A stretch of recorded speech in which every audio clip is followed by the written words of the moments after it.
Entrevista Venevisión. Líder en opinión. Por tu canal independiente, Venevisión. ¿Qué tal, amigos? Muy buenos días. Ya estamos listos para iniciar nuestra conversación con Francisco Bello. Él es miembro del Comité de Postulaciones Electorales de la Asamblea Nacional en representación de la sociedad civil. Gracias por estar con nosotros hoy en Entrevista Venevisión. Buenos días, Andrina. Un placer conversar contigo. Un tema de verdad bien apasionante, sobre todo comprendiendo la importancia que tiene la renovación de las autoridades del Consejo Nacional Electoral, que en este caso son 3 rectores principales y 6 suplentes. Según lo establece la Ley Orgánica de Procedimientos Electorales, en el artículo 17, es responsabilidad de este comité de postulaciones la selección de los nombres de quienes van a renovar este Consejo Nacional Electoral. Yo quisiera que usted nos expusiera brevemente por qué la importancia de la renovación del Consejo Nacional Electoral. ¿Cómo no, Andrina? Mira, en primer lugar, es importante aclararle a la gente que nos está escuchando que nosotros no escogemos en definitiva los rectores, nosotros escogemos una lista que son mínimo 27 nombres para 9 cargos, o sea, una terna para cada cargo, que son 3 principales y 6 suplentes. Nosotros no terminamos escogiendo los rectores los escoge la Asamblea Nacional en plenaria por 2/3 partes, o sea, por mayoría calificada. Ahora, la importancia de esto es fundamental. Venezuela atraviesa una crisis económica, una crisis política, una crisis social, pero sobre todo una crisis de valores, donde se han perdido en buena parte de la sociedad los valores humanos que permiten la convivencia como sociedad en paz y en sosiego, y también han perdido los valores electorales, que son la base fundamental de una democracia. Esos valores electorales son confianza en el árbitro, un árbitro que permita que la gente se sienta que su voto cuenta, que su voto vale, que su participación en definitiva va a ser importante para lo que sucede en el país, y ese Consejo Nacional Electoral que recupere esos valores electorales, que haga que la gente se sienta confiada en él, nos va a permitir en definitiva que este nuevo nombramiento de este poder público sea la válvula de escape para esta crisis, que evite que Venezuela se vaya por el barranco de la crisis institucional y que la gente vea en las elecciones el camino por el cual encauzar sus anhelos, que sepa que votando la gente que está de acuerdo con el modelo de este gobierno puede tratar de profundizarlo en una nueva Asamblea Nacional, y también aquellas personas que no se sienten, que no sienten que este gobierno la está haciendo muy bien, que no están de acuerdo con las propuestas del gobierno, pues sepa que votando en las elecciones parlamentarias tiene la posibilidad de cambiar las cosas. Si revisamos un poco la composición de este comité de postulaciones, está integrado por 6 diputados del Partido Socialista Unido de Venezuela, 5 diputados de la oposición y 10 de la sociedad civil que usted representa.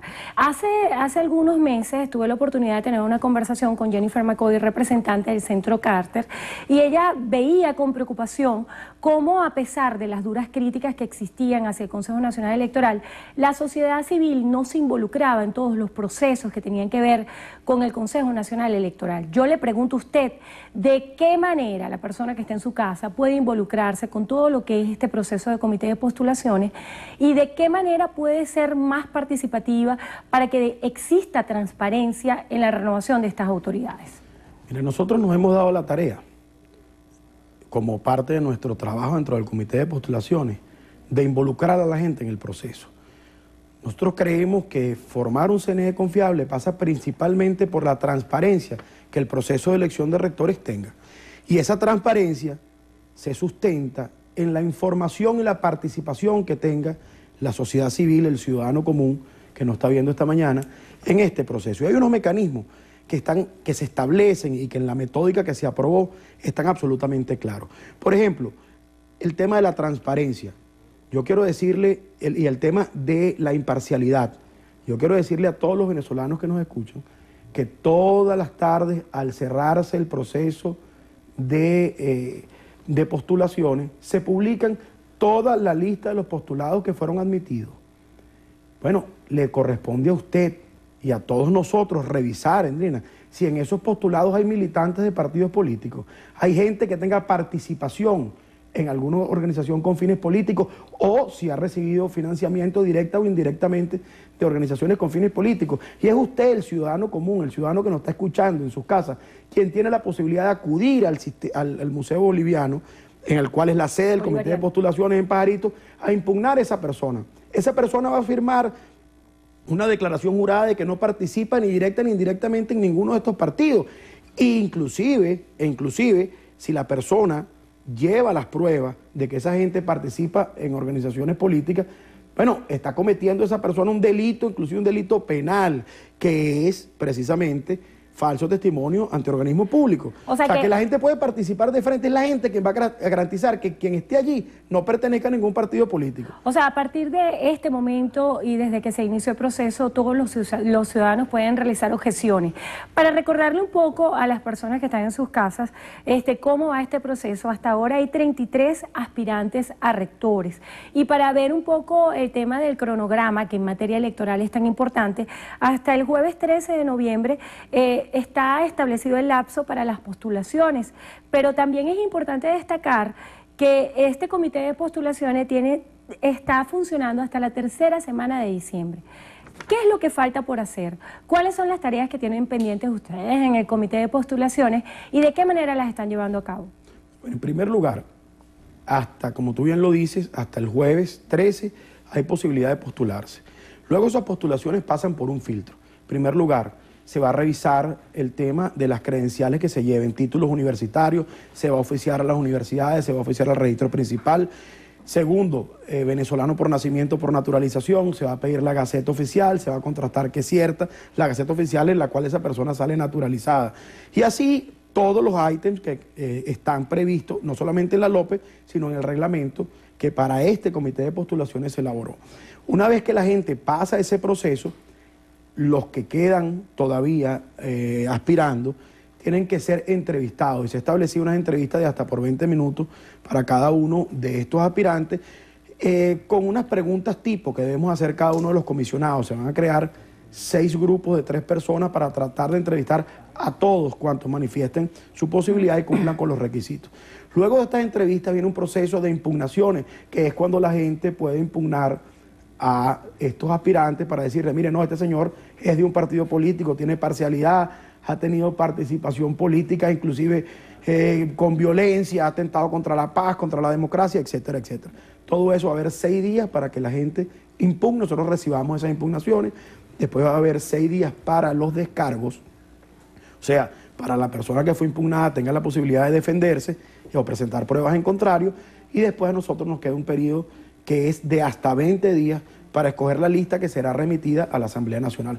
Hay algo interesante, el cronograma termina justo en el momento que la Asamblea Nacional sale en receso legislativo. Que es el 14 de diciembre. Que es el 14 de diciembre. Pudiera la Asamblea Nacional, cosa que no compete al Comité de Postulaciones, convocar a una sesión extraordinaria para nombrar los rectores, o bien pudiera hacerlo la primera sesión de enero. En todo caso, eso no tendría mayor diferencia porque estamos hablando de 2, 3 semanas, ni siquiera un mes de distancia entre una sesión y otra, y pienso que eso no empañaría de forma determinante el proceso. Sin embargo, la posición nuestra de la Fundación Caso Larpietri es que trate de cumplirse el cronograma y que este mismo año, de regalo de Navidad, tendremos o nos regalen un CNE transparente que represente a todos los venezolanos. ¿En qué página pueden ingresar los ciudadanos que están escuchando esta información y quieren involucrarse en todo este proceso de objeciones y revisión de los nombres de quienes son los aspirantes? En la página de la Asamblea Nacional, que es asambleanacional.gov.be, hay una parte que dice Comité de Postulaciones Electorales, donde está la lista actualizada. Pero también tienen a la orden un correo electrónico que es cneconfiable@gmail.com, y a través de mi cuenta Twitter, @FBelloC, con el hashtag CNEconfiable, estamos recibiendo en la Fundación ULAR todas las ideas, todas las cosas que la gente quiera aportar a esto, y nosotros seremos interlocutores de ello, le daremos respuesta oportuna por los correos y también, por supuesto, llevaremos sus inquietudes al seno del comité. Bueno, en la agenda temática del día de hoy a nivel de noticias destaca las declaraciones que diera Ernesto Samper acerca de la necesidad de un gran pacto social en Venezuela. ¿Cree usted que la vía electoral sea una forma? El pacto social está directamente relacionado con el diálogo, que no solamente Ernesto Samper, sino el nuncio apostólico, ayer en la prensa escrita, en un foro de 2 páginas muy interesante, solicitaba que el diálogo se restituyera. Yo creo que el diálogo es sin duda algo necesario en la democracia, pero tan necesario como el diálogo, Endrina, es, o quizás lo que signa la democracia, es que existan elecciones en las que todos los involucrados y el electorado se sienta confiado, elecciones transparentes, elecciones pulcras, y esas elecciones pasan por tener un árbitro en el que todos confiemos, un árbitro electoral confiable. Por eso te puedo decir sin ningún tipo de duda que el diálogo pasa y la disposición al diálogo pasa porque se permita que en estas instancias, en el Comité de Postulaciones y en la Asamblea Nacional, se nombre un CNE confiable, insisto, que represente a todos los venezolanos. Sin un CNE confiable, sin un CNE que permita que toda la gente sientan que vale la pena votar, que vale la pena seguir por el camino democrático, que vale la pena que ese ADN que tiene el venezolano, que es un ADN democrático, salga a relucir en las próximas elecciones parlamentarias, pues entonces el diálogo sería una farsa, el diálogo sería mentira. No existiría diálogo sin este CNE que todos aspiramos. El valor de la credibilidad. Le damos las gracias a Francisco Bello, él es miembro del Comité de Postulaciones Electorales de la Asamblea Nacional en representación de la sociedad civil. Gracias por estar con nosotros hoy en Entrevista a Venevisión. Gracias a ti, Andrina, un placer.